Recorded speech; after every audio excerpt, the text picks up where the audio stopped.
Корзинка полностью готова. Теперь остается для прочности покрыть ее грунтовкой. Смесь грунтовки будет состоять из смеси акрилового лака с водой в пропорции 1 к 1. Такой раствор получается.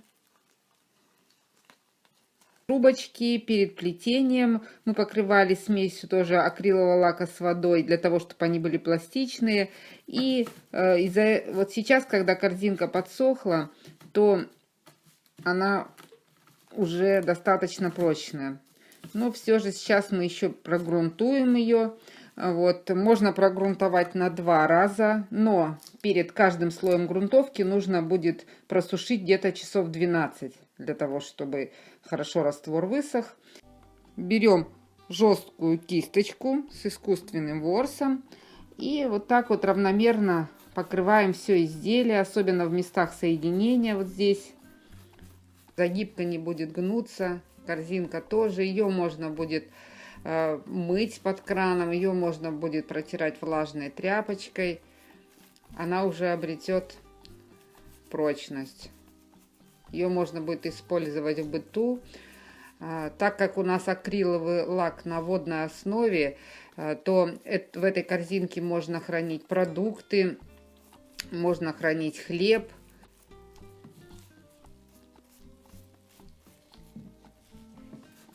И после того, как я покрою грунтовкой, я подсушу немножечко феном, потому что грунтовка может где-то оставаться в соединениях, хотя она достаточно жидкая, можно и просто растереть.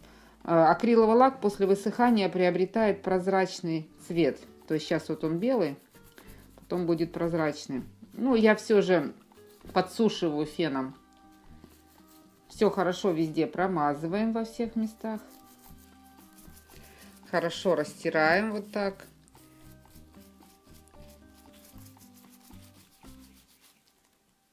Следим за тем, чтобы грунтовка попала глубоко в плетение, чтобы плетение было прочным и влагостойким.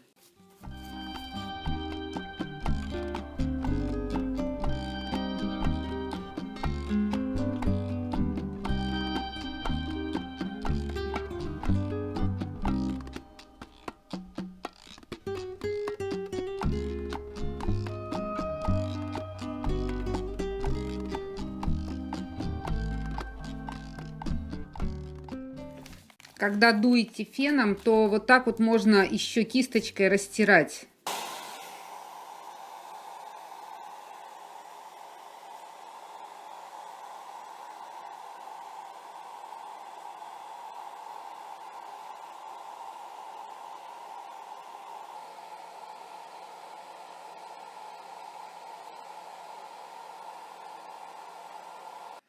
Вот так выглядит корзинка спустя 10 минут после того, как я нанесла грунтовку. Я вам очень рекомендую такой способ сразу после нанесения грунтовки подсушивать феном, потому что лак, он останется в загибке или в корзинке, и затем будет смотреться нехорошо. А так вы сразу растираете, и такая кисть позволяет глубоко проникать в ажурное плетение, и лак не остается. И сейчас еще на этом же этапе, пока корзинка гнется, она сейчас под действием лака стала опять мягкой, нужно будет ее поправить.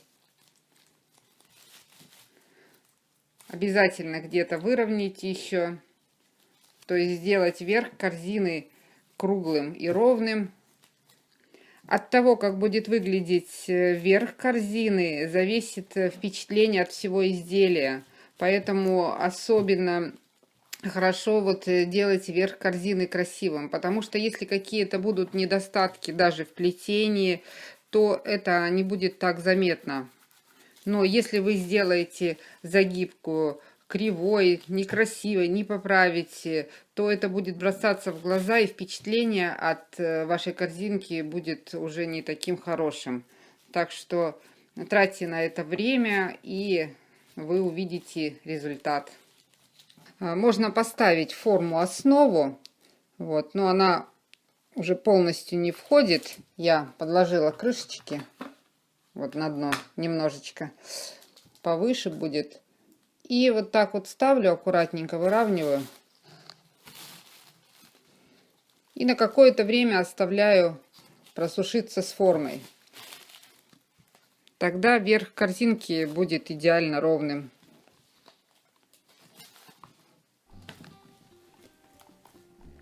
Грунтовка просохла, корзинка обрела прочность. И последний этап, это нужно будет покрыть ее лаком. Много лака наносить не нужно. Покрываем буквально верхний слой, для того, чтобы корзинка обрела красоту, лучше смотрелась. То есть это уже финальное покрытие получается, чисто декоративное. Так что вот так вот наносим и хорошо-хорошо лак растираем.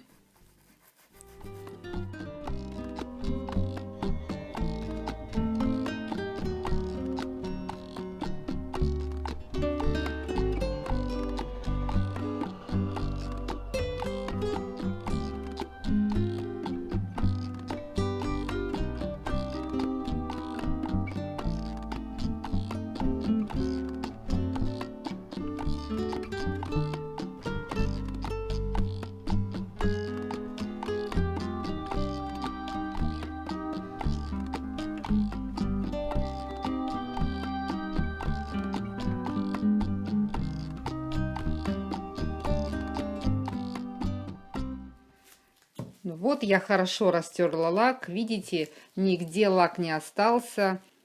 И так изделие будет смотреться гораздо лучше. Хотела сказать, что для покрытия вот таких изделий, которые очень похожи на натуральную лозу, нужно использовать матовый лак. Когда оно выглядит не очень блестящим, оно смотрится гораздо лучше. Лучше даже лак чуть-чуть разбавить с водой, чтобы он был более жидкий. Все. И теперь оставляем корзинку просохнуть в течение суток. После этого ее можно будет использовать.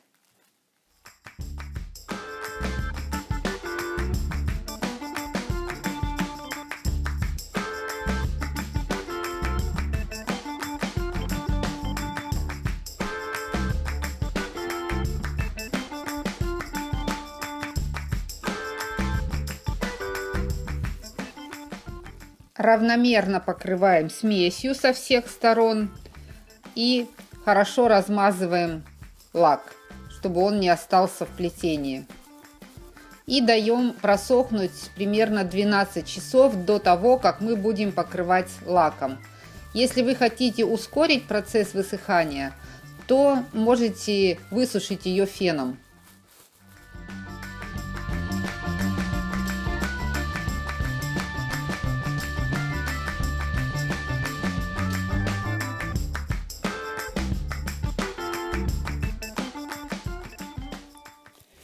Если у вас донышко сделано из бумажных обоев, то его нужно тоже прогрунтовать.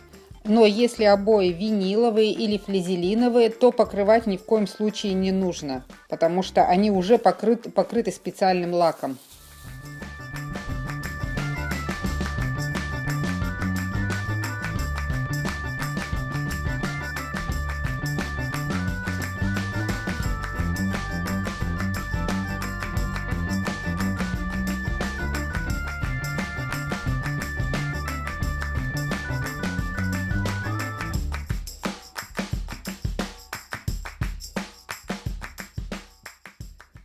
После того, как я покрыла корзинку лаком с водой, я подсушила феном и ставила основу.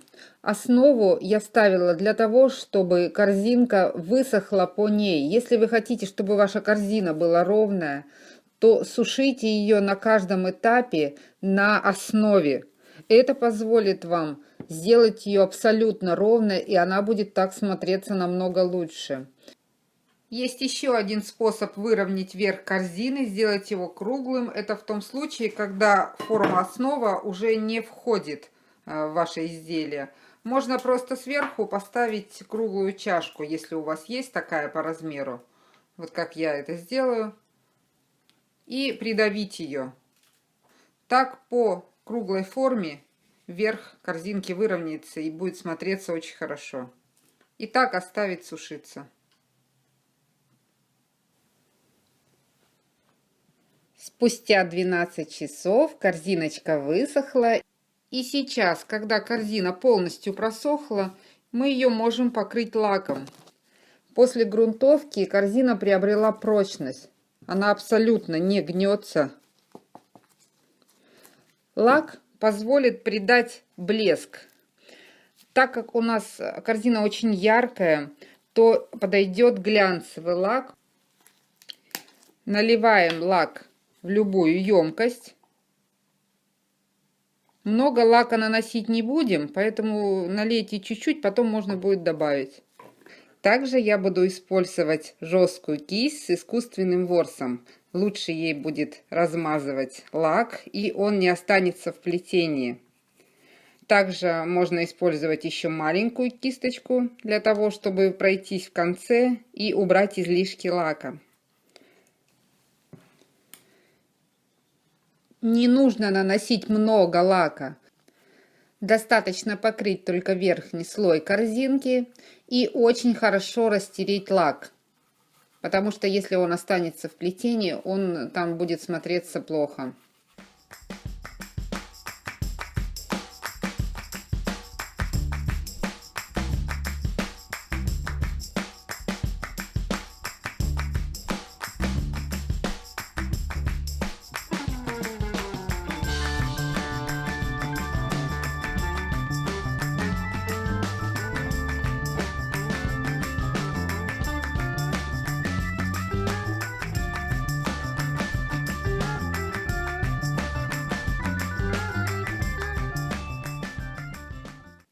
И спустя 10 минут проходим и в местах углубления, и в промежутках между плетением.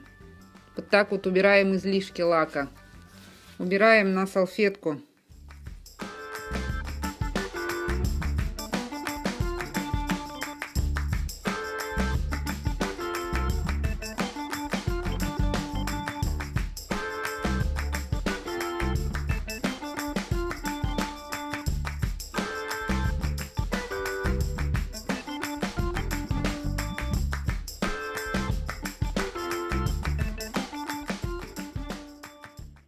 После того, как лак просох, она приобрела характерный блеск.